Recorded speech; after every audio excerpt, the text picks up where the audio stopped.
about fiscal cliff, I think that term is a fascinating term for me because what it suggests is that politicians play around with language that has to do with disaster. That people are actually willing to play around with letting the nation go over a cliff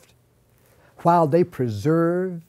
the prerogatives of those who are wealthy and ignore the basic necessities of those who are weak and poor and vulnerable. My religious background tells me that the place to begin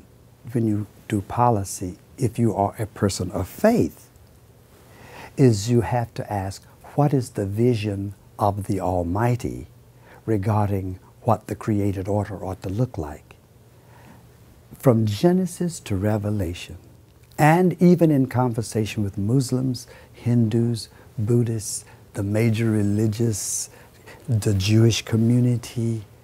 all of the religious communities say that God insists that there be fairness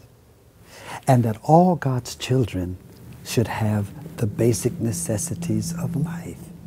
I never hear God saying, I want them all to have exactly the same amount, but God is insisting that basic subsistence necessities, all of my children have to have that.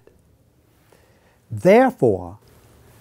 we have to look at tax policies. Maybe we've got to go back to the kindergarten of tax reform and ask what a tax is for, and what are the principles by which we could determine that the assessments are fair, and what about the way you use the common resources? What do you do? Do you really have to make sure that the basic necessities of most people are met before you can begin to spin off great wealth for yourself to be somehow cast into some bank either in Switzerland or the Cayman Islands? My religious tradition says a nation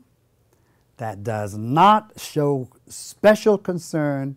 for the elderly, for the children, for the vulnerable, that a nation that doesn't show that is at enmity with the Spirit of God, who wants all God's children to have a place at the table of human necessity.